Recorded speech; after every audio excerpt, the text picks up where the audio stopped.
اس کے بہت ہی عظیم اور محبوب بندے سرکار غوث اعظم رضی اللہ تعالی کے ماہ مبارک میں ہم موجود بھی ہیں، جسے ہم ماہ ربیع الغوث کہتے ہیں، اور ان کی یاد کی محفل میں بیٹھ کر ان کے فیوز و برکات سے مالا مال بھی ہوئے ہیں۔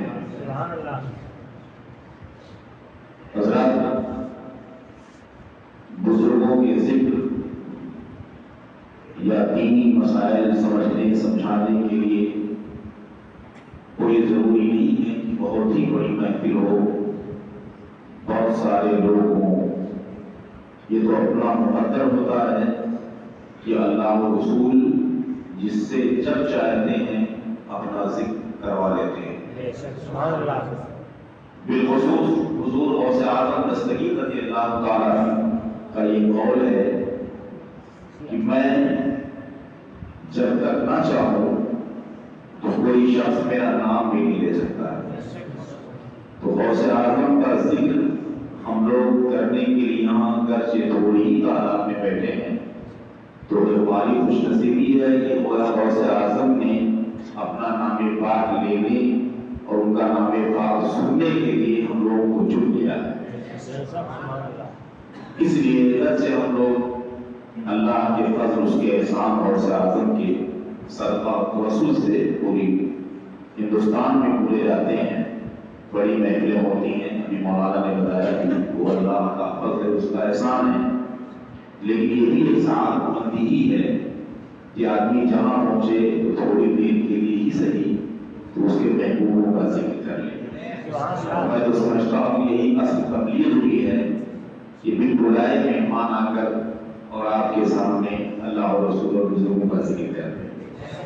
اس لیے مجھے اس سے کوئی فرق بھی نہیں پڑتا اور نہ ہی میں اس کا خواہش مند ہوتا ہوں کہ بہت ساری آؤ بھگت کی جائے، بہت سارا انتظام انسان کیا جائے، چونکہ اصل میں ہم لوگ مدرس ہیں، پڑھاتے ہیں، سمجھاتے ہیں، تو اگر چند افراد بھی ہوں اور غور سے سن رہے ہوں تو باتیں ہم لوگ وہی کرتے ہیں جو تقریباً ہزاروں لاکھوں کے مجمع میں کرتے ہیں، اور یہ ذہن بھی ہونا چاہیے۔ اس لیے کہ جلسے ہمارے کھیل اور کود کے لیے نہیں ہوتے ہیں، جلسے تو واعظ و نصیحت اور باتیں سیکھنے کے لیے ہونی چاہیے، اور میں تو سمجھتا ہوں کہ سیکھنے کا سب سے حسین موقع انہی محفلوں میں ہوتا ہے کہ افراد سکون کے ساتھ بیٹھے ہوں اور کسی خاص شخص سے خاص باتیں سماعت کر لیا جائے۔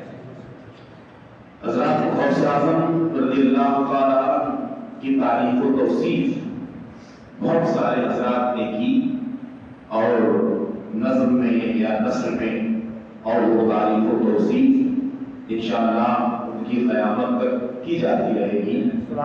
اس لیے کہ غوث اعظم کو اللہ رب العزت نے وہ رتبہ عطا فرمایا ہے جو رتبہ کسی ولی کو حاصل نہیں ہے۔ جیسے نبیوں میں سب سے اہم رتبہ ہمارے نبی تاجدار انبیاء کا ہے، ایسے ولیوں میں سب سے اہم اور بڑا رتبہ حضور غوث اعظم دستگیر کا ہے۔ تو غوث اعظم کا ذکر اگر ہم کر لیں تو بہت بڑی خوش نصیبی ہماری ہے۔ غوث اعظم کا ذکر تو اولیاء عباس اور افتاب کیا کرتے ہیں، لیکن ابھی نظم آپ نے اس سے پہلے صلی اللہ سے سرکار اعلیٰ حضرت کی سماعت فرمائی، حضور مفتی اعظم ہند کے بھی کچھ کلام بھی مولانا مشاہد صاحب سے آپ نے سنا، اور یہ تو سرکار غوث اعظم کے خاندان کا وطیہ رہا ہے، اور اب تک وہ سلسلہ ماشاءاللہ چلا آ رہا ہے کہ جہاں نثر میں اس خاندان کے لوگوں نے ہمیں اللہ و رسول اور بزرگان دین کی عظمت بتائی، وہی نظم میں بھی بہت اچھوتے انداز میں بتاتے رہے ہیں، جس کی مثال دور تک نہیں مل سکتی۔ حضور اعلیٰ حضرت کے اشعار، جس اشعار کو سننے کے لیے بڑے بڑے پریشان ہو جاتے ہیں اور سمجھ نہیں پاتے، لیکن یہ خصوصیت رہتی ہے حضور اعلیٰ حضرت کے اشعار کی کہ گرچہ سمجھ نہ سکیں لیکن ان کے عشق کی بنیاد پر آدمی مست ضرور ہو جاتا ہے شعر کو سن کر۔ یہ حال مفتی اعظم ہند کا تھا، کتنا اپنا شعر آپ نے مفتی اعظم ہند کا سنا، اور یہی حال حضور اعلیٰ حضرت کے چھوٹے بھائی مجلے بھائی استاد زمن علامہ حسن رضا کا بھی تھا۔ ان کا شعر میں نے سمجھا تو 2-3 شعر کا میں سنا، اعلیٰ حضرت غوث نے سنا دیا غوث اعظم کے تعلق سے، ورنہ میں یہ عادت ہے کہ میں اعلیٰ حضرت ہی کا شعر سناتا ہوں اور سناؤں گا بھی، لیکن اس ترتیب کو برقرار رکھتے ہوئے میں نے سمجھا کہ اس گھرانے کا احسان بتاؤں ہم مسلمانوں پر، اور ہم لوگ اعلیٰ حضرت کیوں کہتے رہتے ہیں؟ اس کی وجہ یہی ہے کہ اعلیٰ حضرت نے خود اپنے دور میں تو جو خدمت کی وہ کی ہی کی، اس سے پہلے اعلیٰ حضرت کے والد گرامی عمدۃ المتکلمین علامہ نقی علی خانی رحمٰن نے پوری زندگی کی خدمت کی، ان کے والد گرامی علامہ رضا علی خانی رحمٰن نے پوری زندگی ان کی خدمت کی، دین کی خدمت کی۔ تقریباً 200 سال سے بریلی شریف کے اعلیٰ حضرت کے خاندان سے دین متین کی خدمت ہو رہی ہے، بالخصوص علم فقہ پوری دنیا میں پھیلایا جا رہا ہے، مسائل اور فتاوی بتایا جا رہا ہے۔ 200 سال سے اوپر کا عرصہ گزر گیا اور ہندوستان میں اعلیٰ حضرت سرکار ہی کا خاندان رہا جو علم شریعت، علم فتویٰ اور مسائل کو مسلمانوں کو بتاتا رہا۔ اور ان کی خصوصیت یہ بھی رہی کہ سرکار اعلیٰ حضرت نے ایک اہم کردار جو ادا کیا وہ یہ کہ عشق رسالت کا جام پوری دنیا کے مسلمانوں کو ملا دیا، اور عشق رسالت کا چراغ گھر گھر اور ہر مسلمان کے دلوں میں روشن اور تابندہ فرما دیا۔ اسی لیے پوری دنیا کہتی ہے کہ ڈال دی قلب میں عظمت مصطفیٰ سیدی اعلیٰ حضرت پہ لاکھوں سلام۔ انہوں نے بھی ڈالی، ان کے والد نے بھی ڈالی، ان کے دادا نے بھی ڈالی، ان کے بھائی نے بھی ڈالی، ان کے بیٹے حضور مفتی اعظم ہند نے بھی ڈالی، ان کے پوتے تاج الشریعہ زندگی بھر ڈالتے رہے۔ تو سرکار اعلیٰ حضرت نے تو وہ کرام کہا جس کو آپ نے صدموں سے سنا غوث اعظم کی شان میں۔ ابھی میں اس کی تشریح کروں گا، اس کی تشریحات جب میں کرتا ہوں تو گھنٹوں لگتے ہیں، اور مفتی اعظم ہند نے کتنا پیارا کلام کہا غوث اعظم کے تعلق سے، عظمت بتائی انہوں نے سنی، اور ان کے مجلے بھائی حضور علامہ حسن استاد زمان کہتے ہیں کہ اسیروں کے مشکل کشا غوث اعظم، اسیروں کے مشکل کشا غوث اعظم، اور فقیروں کے حاجت روا غوث اعظم۔ یعنی اسیر کے مطلب قیدی، جو قیدی ہوں، مقید ہوں، پریشان ہوں، ان کی مشکل کو کھولنے والے غوث اعظم ہیں۔ فقیر اور جو محتاج ہوں ان کی ضرورتیں پوری کرنے والے غوث اعظم ہیں۔ یہ عقیدہ ہے سرکار اعلیٰ حضرت کا، ان کے بھائی کا، ہم اہل سنت والجماعت کا۔ پھر کہتے ہیں کہ جب میرے غوث ایسے ہیں کہ اسیروں کی مشکل کشا غوث اعظم، فقیروں کے حاجت روا غوث اعظم، تو کہتے ہیں پھنسا ہے بھور میں ہمارا سفینہ، پھنسا ہے بھور میں ہمارا سفینہ، سہارا لگا دو ذرا غوث اعظم۔ غوث اعظم ہم غریبوں کا سفینہ، ہمیں کشتی، ہم کی ہاری کشتی بھور میں پھنسی ہوئی ہے، سہارا لگا دو ذرا غوث اعظم۔ غوث اعظم آپ تھوڑا سا سہارا لگا دیجیے۔ یہ اس سے آدمی کہتا ہے جس پر یقین ہوتا ہے کہ ان کے پاس یہ طاقت ہے کہ ابھی طاقت نہیں لگائیں گے۔ آدمی سہارا کب کہتا ہے؟ سہارا پوری طاقت کو نہیں کہتے ہیں۔ جب آدمی کا کام بننا ہو اور تھوڑے سی کسی کی تھوڑی سی طاقت سے کسی کا کام بن جائے تو کہتا ہے سہارا لگا دیں، تھوڑا سا لگا دیں۔ اس کا مطلب یہ ہے کہ پھنسا ہے بھور میں ہمارا سفینہ، یعنی بھور ہے جس بھور میں کشتی ہماری پھنسی ہوئی ہے۔ بھور آپ لوگ جانتے ہوں گے جس میں پانی بہت ساری گہرائی میں گھومتا رہتا ہو، جس میں بڑے سے بڑے طاقتور اور تیراک ڈوب جائیں، اس کو بھور کہا جاتا ہے۔ ایسے خطرناک جگہ میں ہماری کشتی پھنسی ہوئی ہے، اس میں بڑے سے بڑے تیراک ڈوب جاتے ہو، ماہر ڈوب جاتے ہو، اور غوث اعظم لیکن آپ کی طاقت کے سامنے اس بھور کی کوئی حیثیت نہیں ہے۔ آپ کو پورا ہاتھ نہیں لگانا ہے، صرف سہارا لگا دو ذرا غوث اعظم۔ آپ اشارہ کر دیں گے وہاں سے ہمارا سفینہ نکل جائے گا۔ یعنی اتنی بڑی طاقت آپ کی ہے، یہ عقیدہ ہی اہل سنت والجماعت کا ہے۔ پھر بہت سارے کلام حضور غوث اعظم کے تعلق سے نئے وقت لگے گا کہ بتاؤں گا۔ مختے میں استاد زمان بہت عمدہ بات کہتے ہیں، کہے کس سے جا کر حسن اپنے دل کی عقیدہ دیکھی، یعنی اعلیٰ حضرت ان کے خاندان کا عقیدہ دیکھی۔ کہے کس سے جا کر حسن اپنے دل کی، سنے کون تیرے سوا غوث اعظم۔ کہے کس سے جا کر حسن اپنے دل کی،